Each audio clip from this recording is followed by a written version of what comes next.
Happy birthday, Catherine Bernardo! O, diba, Kat at 29. Grabe naman. Kung nakakita nyo po ang lakas, ibaba mo.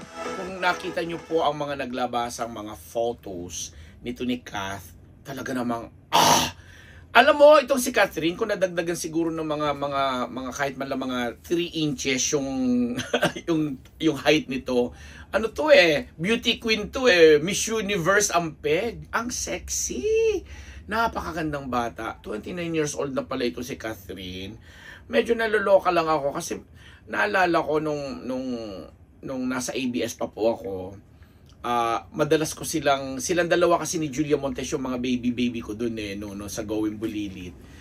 Lagi ko silang kabiruan, lagi ko silang nakakasabay sa kantin. Tapos nakaupo kami doon sa isang sulok, nagkukwentuhan. Mga bagets ang liliit, yan yung mga time nila yan sina Nash Agua, sina Jairus Aquino, dami yung pamangkin ni Jericho Rosales at saka marami pang iba. Naloloka ako ngayon, 29 na siya. Ganun na pala ako ka John Dels. Ganun na tayo katanda. Sa bagay, kung 20 na 15 na 20. Grabe no? So anyway, ang ganda-ganda ni Catherine Bernardo na sabi ko nga, kung yung SB19 yung nagbalik ng sigla ng ningning ng pag-appreciate uli sa fashion event ng Bench, si Catherine Bernardo isa rin naman sa naging pinakabonggang mukha nung event na yun, na kahit nga may mga intriga nga, 'di ba? May mga na-turn off kasi 'di ba yung deadmahan di umano nila ni Alden dun sa stage. Kahit ako nag-intay talaga ako as a fan. Kasi buti na lang may lumabas talagang mga pictures na okay sila backstage, na may pagyakap pa, may alam mo yun, may mga pahipo pa itong si Alden doon sa likod na inaano niya itong si Catherine. Pero syempre, ako nag-a-agree naman ako doon sa mga Kathden fans na sobrang nag-expect, kasi nag-a-agree din ako kung bakit natawag din silang mga user, bakit sila natawag na showbiz kasi nga siyempre, sinasabi nga natin, they owe it to their public, lalo na doon sa mga fans nila, na kahit papaano ayoko sabihin yung nabudol, yung naloko na budol na sabi ko, yung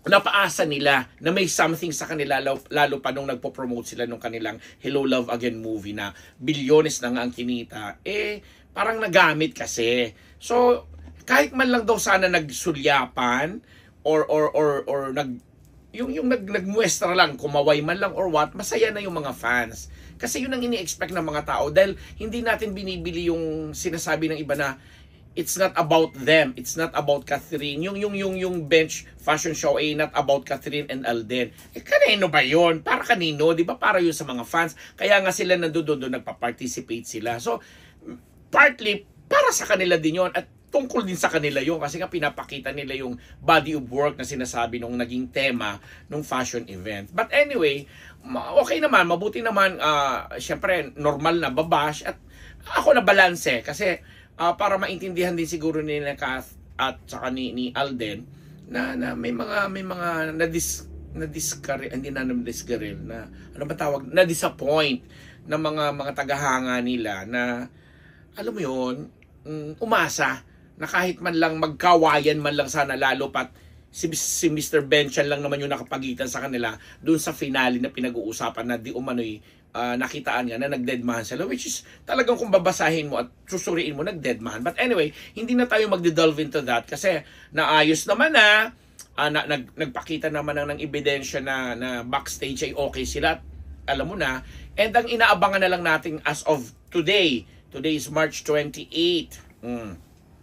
Unang araw ng mga kampanya-kampanya na opisyal at legal sa mga eleksyon, hiniintay ng lahat kung anong klaseng celebration itong magaganap sa birthday ni Kath. Kasi last year, nakita natin, nag-viral yung mga literato, video na itong si Alden, pumunta pa doon sa bahay ni Kath, ni Kat at talagang nakijoin siya sa pag-celebrate ng family ng birthday ni Catherine. Ay ngayong 29 years old na siya, ay inaabangan ng lahat kung ano naman daw, 'di ba? Kung baka may something lang. But kung pagbabasihan mo yung nangyari doon sa bench, parang nga siguro may something na may usapan na siguro baka gusto na lang na i-enjoy in their very private moment or space yung celebration. Pero ang sinasabi nga natin, lalo na dito sa Unbettable Channel sa episode na to, talaga namang pinupuri natin ang klase ng pagka-superstar ni Catherine Bernardo kasi sa ngayon talaga sa hilera ng mga artista na very active ngayon sa showbiz, matuturing natin na number 1 talaga si Catherine Bernardo, with all due respect sa mga iba pang mga, alam mo yon, ka-level niya, di ba?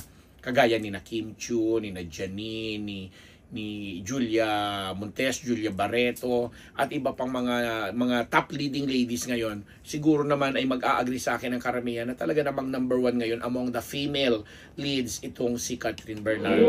Kaya happy birthday sa iyo, Kat, at ang napaka sa kasabay niyan, yung celebration na yan, yung pag-birthday ng 29, lumabas din yung balita na parang nag-usap na siya, nakipag-usap na siya sa kanyang family, particular sa kanyang nanay, kay Mami Mina, na yung plano niyang bukod meaning gusto niyang subukan mamuhay ng mag-isa na alam mo yon, na at 29 maging mas independent at mas maranasan niya yung buhay ng isang dalaga na working lady, at saka maintindihan niya yung mundo sa kanyang perspektiba na I am a woman, parang ganon.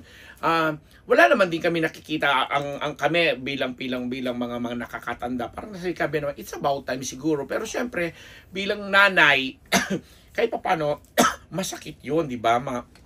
Ay, inom lang. Oh, tubig! Nangati ako, wait. Nangati ako. Parang tumutol yung lalamunan ko. Charot! So anyway, hindi naman porke nakapagpagawa na ng bahay ito o napagawaan na ng bahay ni Catherine ng kanyang parents or ng kanyang family, yun ang yung magiging batayan para sabihin natin, okay na, i-let go nyo na yan si Catherine, pwede na yung mamuhay ng solo. Hindi ganon. Ang purpose talaga siguro ni Catherine doon is parang mas makilala pa niya ang kanyang sarili at mas maunawaan niya na hindi habang buhay, siyempre magkakaroon din naman siya ng family, maintindihan niya yung, kasi ano siya, reynang-reyna siya doon sa kanilang bahay na talagang, siyempre nga naman bilang siya yung matuturing natin, pardon my expression, or yung gagamitin ko salita, breadwinner ng family, although may mga negosyo nga, at well taken care of naman yung mga negosyo na ng kanyang pamilya, lalo na si mami niya na talaga namang napakahusay na ginagampanan yung pagpapatakbo at yun kung paano ayusin yung mga finances nila at makasuporta sa ibang mga members ng family. Pero syempre si Catherine, bilang siyang laging pagod, naghahanap buhay, binibigyan siya talaga ng oras na ultimong alam mo yun, yung kulang na lang subuan siya. Alam mo yung gano'n, para maramdaman niya na talagang binabalik din naman sa kanya yung deserve niya na pahinga, na rest, etc.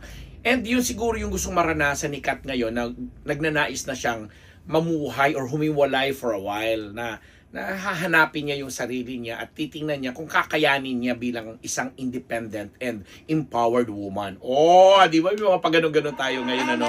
So, kami, bilang tagahanga ni Catherine, okay ka yan. Kasi at 29, it's about time naman na talagang yung sarili niya ay kilalanin niya ng mas lubos at masigit. Di ba? And I'm sure naman pagbibigyan siya ng kanyang mga kapamilya ng kanyang, lalo na ng kanyang nanay, di ba? Na talagang since day one, hindi siya hiniwalayan, hindi siya iniwanan. Ganoon naman talaga, dumarating talaga sa punto ng buhay ng tao na mapababae man o mapalalaki, inaano natin. Kasi di ba kahit nga sa mga animals, di ba doon, pag nanganak yung mga baboy, yung mga pusa, yung mga aso, for a while, doon nakaano sa ninonurture ng nanay, pero di ba eventually na hinihiwalay din sila. So parang may ganong konsepto siguro itong si Catherine na maintindihan niya ang buhay-buhay outside of their sinatawag nating masayang bahay, na mansyon nga kung hindi sa napakalaking mansyon na pinagawa niya para sa pamilya niya. But it doesn't mean na hindi naman siguro siya uuwi-uwi dun or what. But the thing is, yung sarili niya ang aasikasuhin. Siya, anong oras matutulog, anong oras gigising, maghuhugas ng plato, maglilinis ng CR, mga ganung bagay, di ba? At saya lang. And good luck sa pag nagawa mo yan. Dahil nung nung mga naalala ko diyan si Sarah Geronimo na talagang nag-aral pa siya kung paano mag-operate ng washing machine, paano maglaba, may mga ganun pa siya, paano magluto, may mga ganun And siguro yun ang nakikita kong nais ding gawin ni Catherine, na kaya siya among the things na gusto niyang gawin, kaya siya gustong mag-solo. Yun lang. Happy birthday sa mga Catherine fans diyan. 29 years old na ang ating bebe. Sana lagi nating patuloy na suportahan. Okay?